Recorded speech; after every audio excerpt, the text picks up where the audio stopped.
Assalamualaikum warahmatullahi wabarakatuh. Innal hamdalillah wa syukurillah wa ni'matillah. Rabbi israh li sadri wa yassir li amri wahlul 'uqdatam min lisani yafqahu qawli. Allahumma zidna ilman nafi'an wajadahu bastatan fil ilmi wal jismi wa qur rabbi adkhilni mudkhala sidqin wa akhrizni mukhraja sidqin waj'alni min ladunka sultanan nasyira. Ya arhamar rahimin, irhamna ya zal zalali wal ikram. Kaum muslimin wal muslimat rahimakumullah, sahabat-sahabat Syekh Reber yang dirahmati Allah Subhanahu wa taala. Alhamdulillah, mendoakan kita semuanya dalam peliharaan Allah Subhanahu wa taala dimanapun engkau berada, sehat walafiat, dilancarkan rezekinya, kemudian dilaris maniskan dagangannya. Sahabat-sahabat Syekh Reber yang dirahmati Allah Subhanahu wa taala, pada kesempatan malam yang berbahagia ini aku berbagi kembali pengalaman.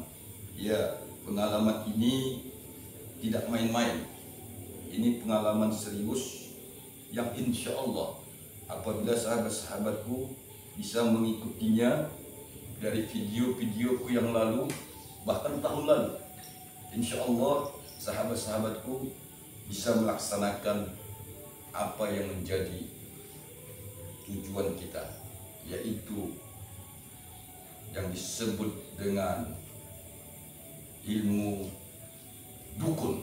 Sahabat-sahabatku yang dirahmati Allah Subhanahu wa taala, bicara tentang ilmu dukun atau perdukunan, ya, pada dasarnya seorang aktivis dukun itu mereka tidaklah bermain-main dalam melaksanakan tugas, atau kata lain mereka itu memiliki beberapa fase dalam dirinya. Pertama, yaitu mereka mempelajari tentang ilmu kaji diri, yaitu mereka mempelajari apa itu yang sebenarnya diri pribadi. Dan yang kedua, orang yang belajar ilmu perdukunan itu mereka mempelajari ilmu asal usul daripada manusia dan alam semesta. Dan yang paling utama, mereka mempelajari ilmu ketuhanan. Sahabatku yang dirahmati Allah Subhanahu wa taala, ada beberapa teman yang bertanya kepada saya melalui WA. Ya, bagaimana cara ilmu perdukunan itu, apakah dibolehkan dalam agama Islam atau tidak? Disinilah yang akan insya Allah kita jawab bersama-sama. Sahabatku yang dirahmati Allah, pertama, semua ilmu, sekali lagi, innamal ilmu indallah. Perhatikan sahabatku, di dalam surat Al-Muluk Allah telah menyatakan innamal ilmu indallah. Semua ilmu itu dari sisi Allah. Itu yang pertama, pahami betul-betul. Mau ilmu, katakanlah ilmu black magic, kemudian ilmu witch magic, ya, ilmu hitam, ilmu putih, ilmu merah, semua ilmu itu indallah, dari sisi Allah semua datang ilmu. Itu dasar pertama yang harus ditanamkan dalam akidah sanubari seorang muslim, seorang mukmin. Ya, apabila seorang mukmin memahami bahwasanya innamal ilmu indallah, sesungguhnya semua ilmu apa saja, ya, datangnya dari Allah Subhanahu wa taala. Ini yang pertama, poin pertama. Orang yang mempelajari ilmu perdukunan, dia mengetahui siapa Tuhannya. Itu yang pertama, sahabatku. Yang kedua, orang yang mempelajari ilmu perdukunan, dia pasti mengetahui asal usul diri pribadi manusia. Yang disebut manusia, ya, kalau kita ambil dari bahasa Sanskertanya, manu, ya, sahabat-sahabatku, paham itu makna manu. Manu itu artinya burung, ya, burung. Manu, kemudian sia, ya, manusia artinya engkau burung.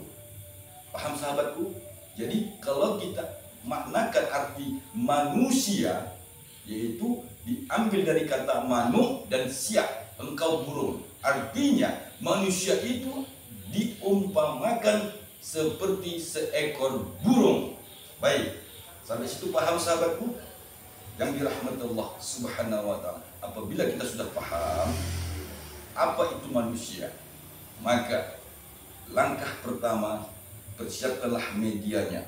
Seperti mana yang sahabat-sahabat lihat di sini, ya, ini merupakan media trans alam, antara alam jasmaniah masuk kepada alam rohaniah.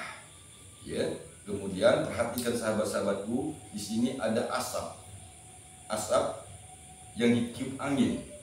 Nah, asap itu apabila diberikan aroma wangi-wangian seperti kemenyan, gaharu dan sebagainya, kemudian dimasukkan dia dengan kekuatan supranatural, dalam pengertian orang yang mempelajari ilmu perdukunan itu dia harus tahu asal usul daripada angin.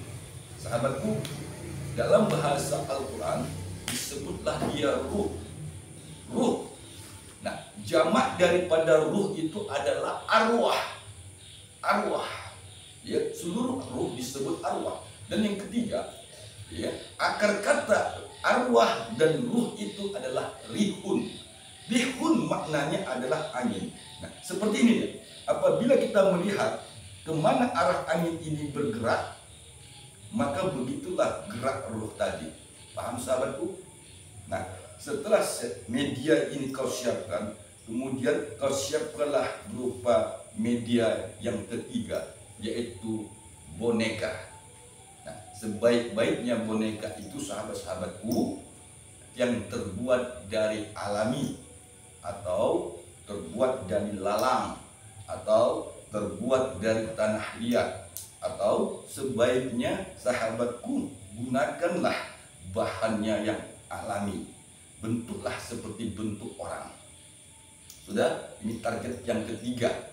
Nah, kemudian siapkanlah kembang bunga minimal 3 warna. Ini adalah lambang manusia. Sebenarnya dia harus 7, tapi di sini kita cukup bikin 3. Dan yang keempat, siapkanlah parfum. Sahabat-sahabatku yang dirahmati Allah Subhanahu wa Ta'ala, mengapa malam ini aku bongkar ilmu perdukunan? Karena ini adalah pengalaman yang mana apabila engkau asik di dalam ilmu perdukunan, sekali lagi, maka engkau akan terjerumus ke lembah kenistaan. Tapi ini adalah sebuah pelajaran yang mana dasarnya adalah innamal ilmu indallah al-muluk.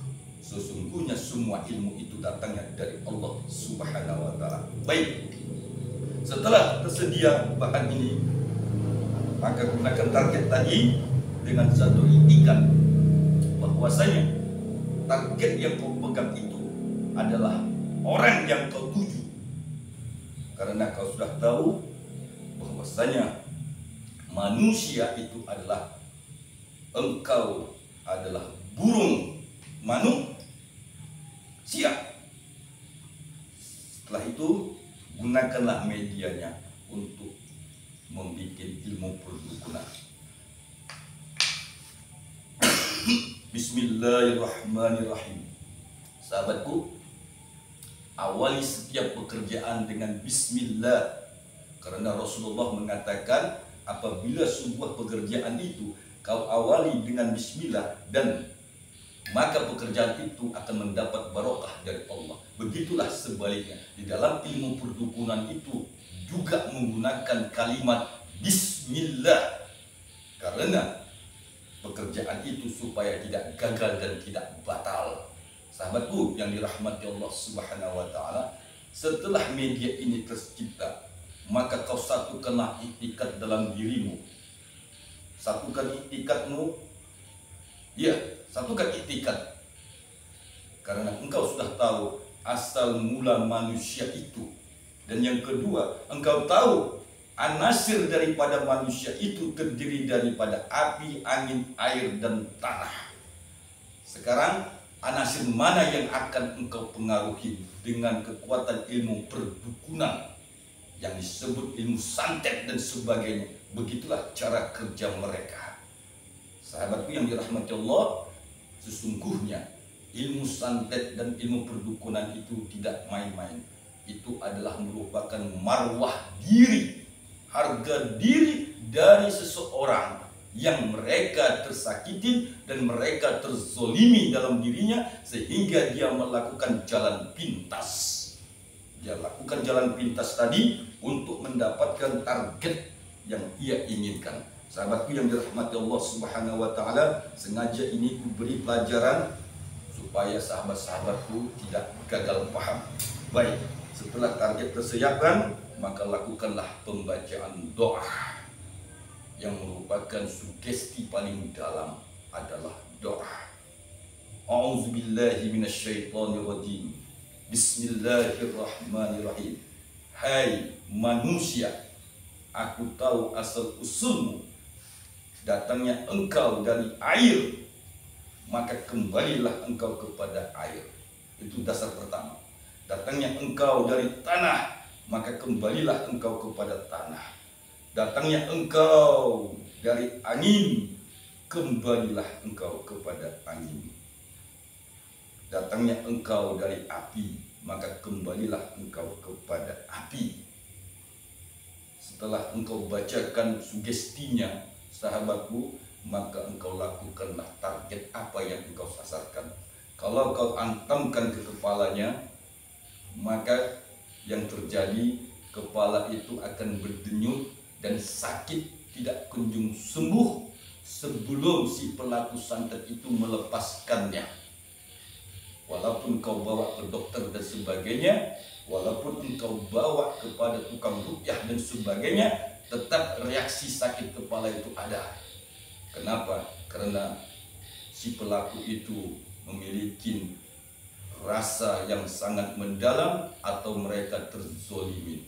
Oleh karena itu sahabatku, jangan sekali-sekali menzolimi orang. Jangan sekali-sekali menzolimi manusia. Karena malam ini aku izinkan, qabiltu, aku ikhlas, amalkanlah. Tidak banyak ritual yang harus kau persiapkan. Cukup kau pasang ikatmu, niatkan dia. Bismillah, hai manu. Seperti itulah kalimatnya. Terima kasih. Lebih dan kurang mohon dimaafkan. Assalamualaikum warahmatullahi wabarakatuh.